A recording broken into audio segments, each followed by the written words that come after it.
Hello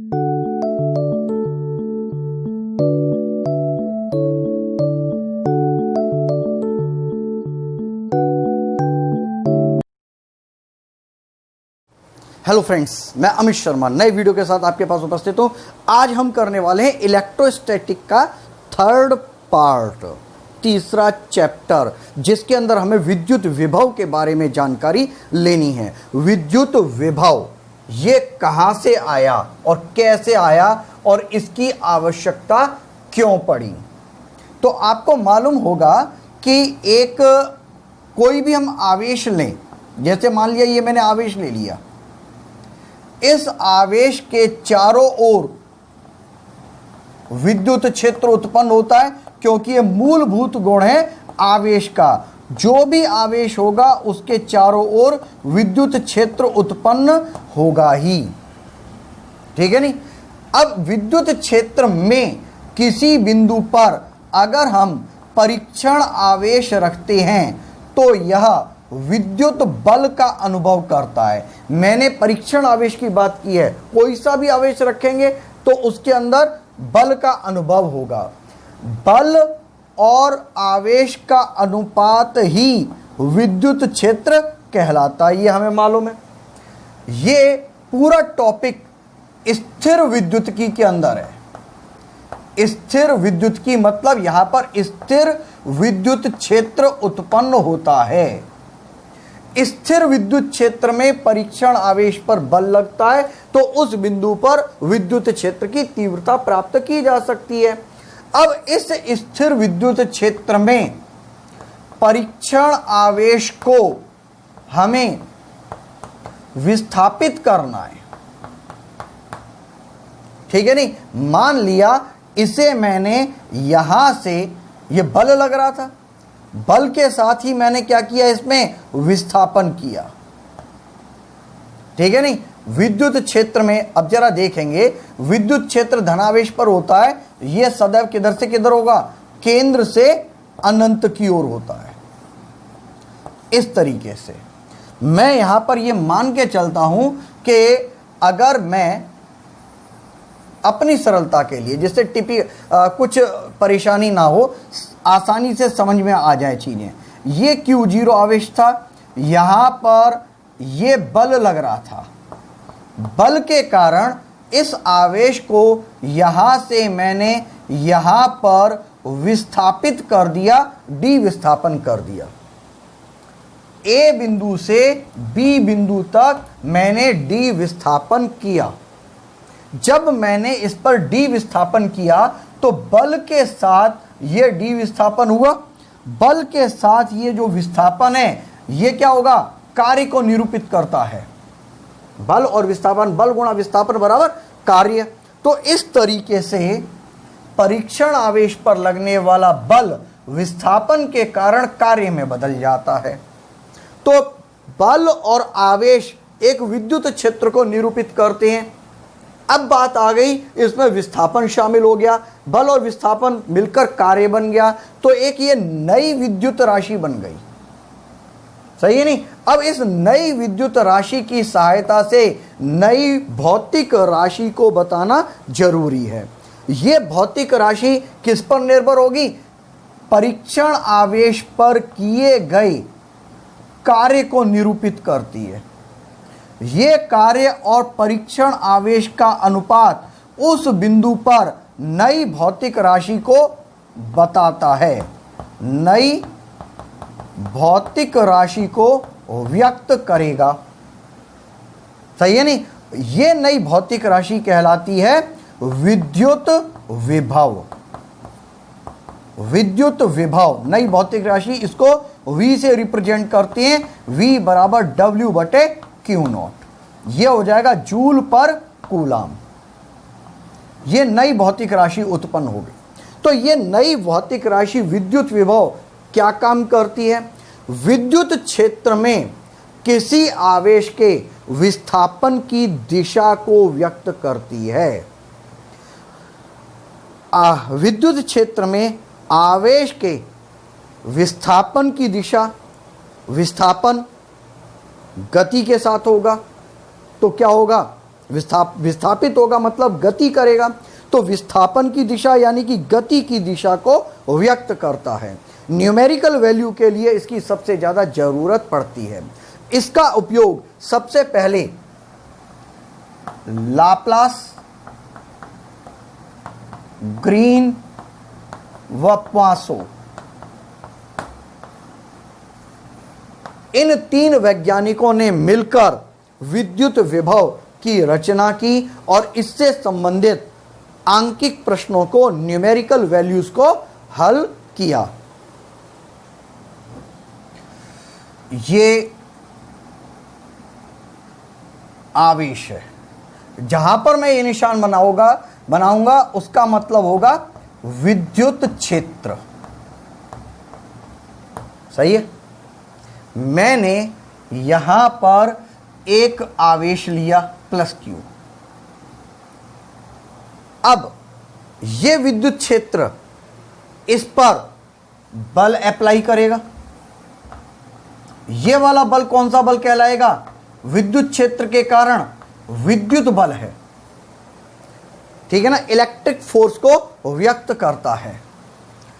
अब मैं क्या करता हूं, इस आवेश को P बिंदु पर लेकर आता हूं। तो P बिंदु पर लाने के लिए मुझे इस पर बल अप्लाई करना पड़ेगा, और यह बल कौन सा होगा? बाह्य बल, जो कि कर्ता के द्वारा लगेगा, यानी कि मेरे द्वारा लगेगा, तभी तो इधर आएगा। यह विद्युत बल है जो विद्युत क्षेत्र के द्वारा लग रहा है। ठीक है नहीं, इसे विद्युत बल Fe कह देते हैं। यह बाह्य बल है जिसके कारण आवेश को मैं P बिंदु तक लेकर आता हूं, मतलब P बिंदु तक विस्थापन D हो जाता है। अब P बिंदु पर हमें इसे स्थिर करना है। तो अब जरा देखना, यहां पर क्या हो रहा है? यहां पर विद्युत बल अप्लाई हो रहा है जो कि विद्युत क्षेत्र के कारण है, और इसे P बिंदु पर लाने के लिए मुझे बाह्य बल लगाना पड़ रहा है। इस तरीके से जब ये स्थिर अवस्था में होगा तो इस समय विद्युत बल के द्वारा, विद्युत बल और बाह्य बल ये दोनों बराबर होने चाहिए और विपरीत होने चाहिए, तभी तो स्थिर होगा। अब इसके साथ एक और बात हुई कि +Q को यहां से P बिंदु तक लाने में हमें D विस्थापन कार्य करना पड़ा। D विस्थापन करना पड़ा, बाह्य बल के साथ D विस्थापन हुआ। तो अब विद्युत बल तो यहां पर लग रहा था ना, विद्युत बल पर भी D विस्थापन हो रहा है या नहीं? विस्थापन विद्युत बल पर भी हो रहा है और बाह्य बल पर भी हो रहा है। तो इस तरीके से यहां पर विद्युत बल के द्वारा किया गया कार्य प्राप्त हुआ, और यहां पर प्राप्त हुआ बाह्य बल के द्वारा किया गया कार्य। सही है नहीं? अब जब ये कार्य प्राप्त हो रहे हैं तो ये ऋणात्मक निशान है, हमने ऋणात्मक निशान लगा दिया। ऋणात्मक निशान क्या बता रहा है कि विद्युत बल के द्वारा किया गया कार्य और बाह्य बल के द्वारा किया गया कार्य दोनों विपरीत हैं, परस्पर विपरीत हैं।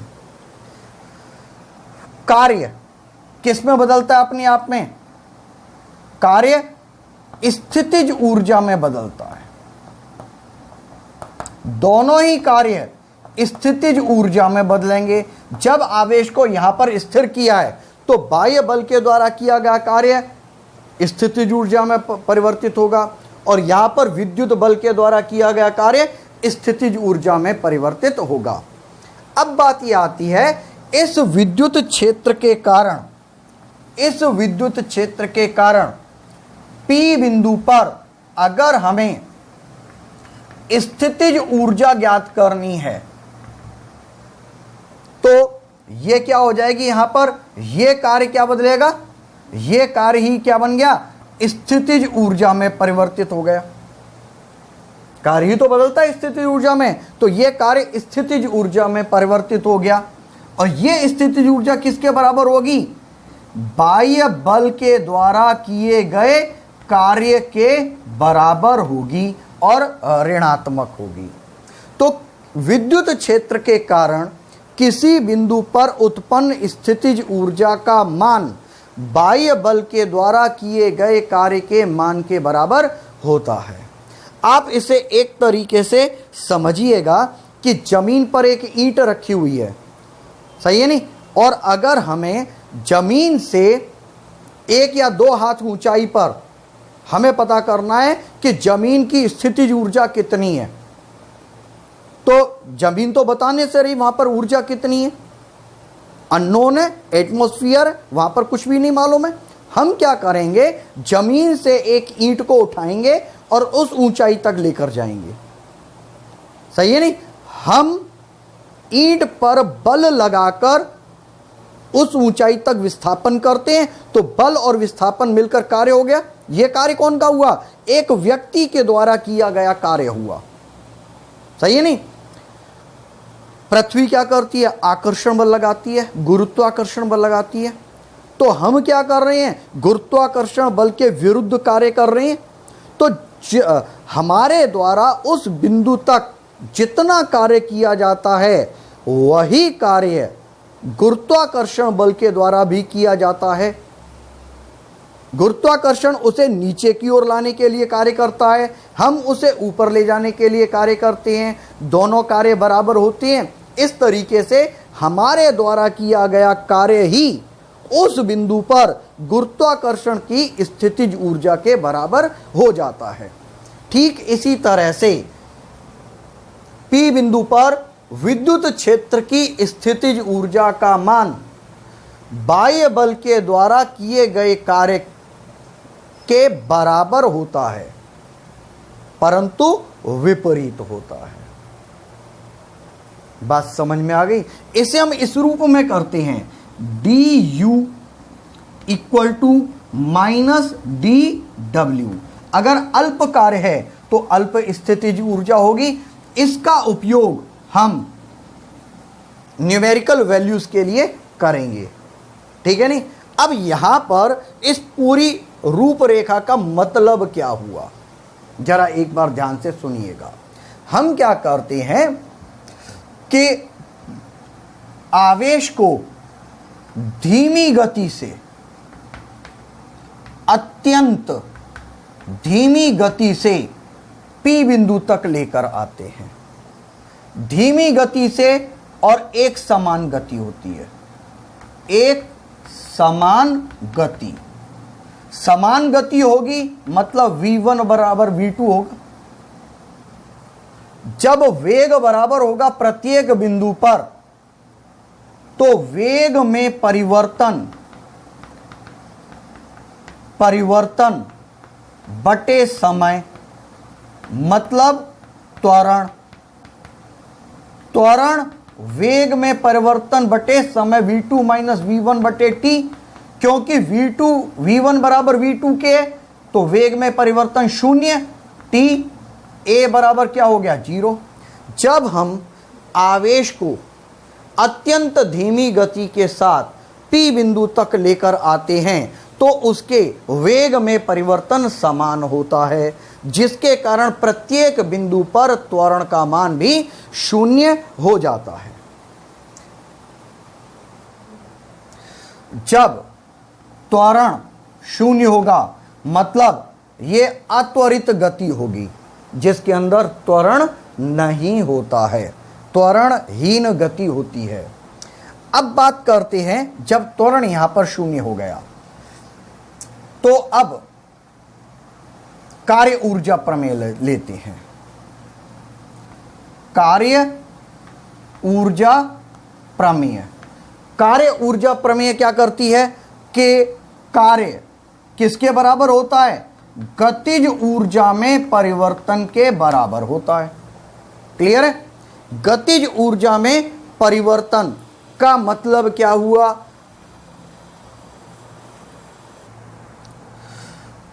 कार्य ऊर्जा प्रमेय से गतिज ऊर्जा में परिवर्तन डेल्टा W बराबर 1/2m v2 square minus v1 square.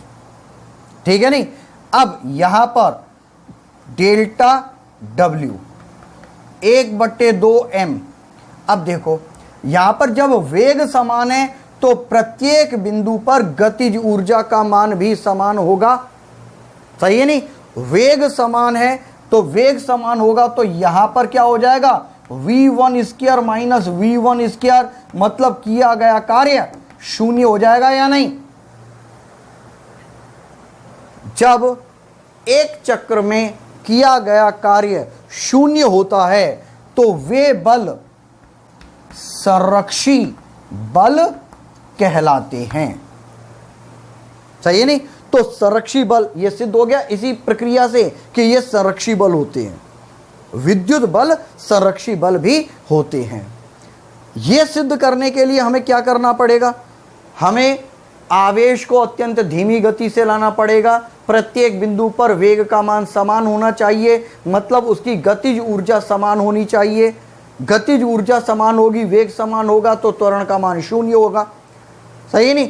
त्वरण का मान शून्य हो जाएगा, त्वरण का मान शून्य होगा, इसका मतलब कार्य ऊर्जा प्रमेय से कार्य किया गया कार्य भी शून्य होगा, अर्थात संरक्षी बल प्राप्त होगा।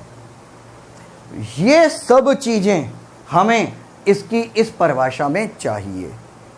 किस तरीके से मिलती है, हमने क्या किया कि ये विद्युत क्षेत्र है, हम आवेश को विद्युत क्षेत्र के भीतर किसी बिंदु तक लेकर आते हैं। विद्युत क्षेत्र में किसी बिंदु तक आवेश को लाते हैं। आवेश कहां से लाना चाहिए, आवेश कहीं से भी आ सकता है। मान लिया अनंत से आ रहा है, अनंत से विद्युत क्षेत्र के भीतर किसी बिंदु तक परीक्षण आवेश को लाने पर किया गया कार्य और परीक्षण आवेश का अनुपात उस बिंदु पर विद्युत विभव कहलाता है। 10वीं क्लास तक हमने ये परिभाषा पढ़ी थी। अब 12वीं क्लास के अंदर थोड़ा सा परिवर्तन होगा। परिवर्तन क्या होगा, ये सारी चीज इस परिभाषा में शामिल होनी चाहिए। हमने क्या किया था कि अनंत से परीक्षण आवेश को विद्युत क्षेत्र के भीतर किसी बिंदु तक लाने में,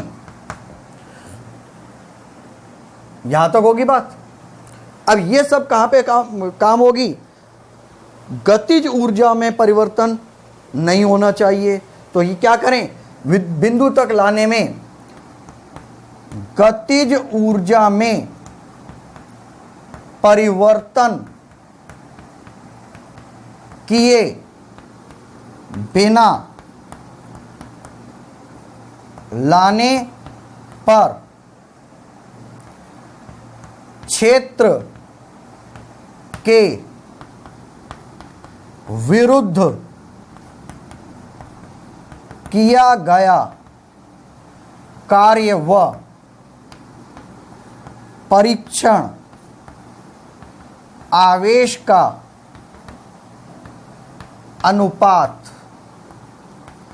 उस बिंदु पर विद्युत विभव कहलाता है। परिभाषा बन गई है विद्युत विभव की। विद्युत विभव की एक बार दोबारा देखेंगे। हमने क्या किया, अनंत से परीक्षण आवेश को विद्युत क्षेत्र के भीतर किसी बिंदु तक, ये लाने में काट देते हैं, किसी बिंदु तक गतिज ऊर्जा में परिवर्तन किए बिना लाने पर क्षेत्र के विरुद्ध किया गया कार्य व परीक्षण आवेश का अनुपात उस बिंदु पर विद्युत विभव कहलाता है। V बराबर W/Q0, यह अवस्था प्राप्त होती है। इसमें जब हम ये लाते हैं तो देखो यहां पर किसी भी वस्तु की स्थिति को व्यक्त करने के लिए निर्देशांकों की आवश्यकता होती है। हम यहां पर क्या करते हैं कि इसकी स्थिति, किसी भी आवेश की स्थिति निर्देशांक की स्थिति पर निर्भर करती है। मतलब कहां पर किस पोजीशन में आ रही है, तो ये क्या होता है, निर्देशांकों की स्थिति पर निर्भर करती है।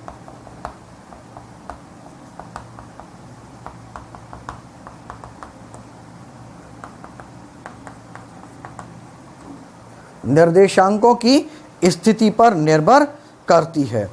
पूर्ण चक्र में किया गया कार्य शून्य होता है, त्वरण रहित गति होती है, वेग समान होता है। ये सभी घटनाएं केवल एक ही बात से क्लियर हो जाती हैं कि गतिज ऊर्जा में परिवर्तन किए बिना विद्युत क्षेत्र में लाने पर किया गया कार्य उस बिंदु पर विद्युत विभव कहलाता है। एक बार दोबारा इस परिभाषा को देखते हैं। यह विद्युत क्षेत्र है। अब हम अनंत से एकांक धन आवेश को लेकर आते हैं। एकांक धन आवेश को विद्युत क्षेत्र के भीतर किसी बिंदु तक लाने में गतिज ऊर्जा में परिवर्तन किए बिना लाने पर क्षेत्र के विरुद्ध किया गया कार्य ही विद्युत विभव कहलाता है। V बराबर W अपॉन क्यू नॉट, क्योंकि हमने क्यू नॉट क्या लिया है, एकांक धनावेश, तो V बराबर क्या हो जाता है यहाँ पे W। इसका मात्रक क्या हो जाएगा यहाँ पे, मात्रक जूल पर कूलाम प्राप्त होता है। तो ये एक तरीके से अभी तक हमने विद्युत विभव की परिभाषा प्राप्त की है।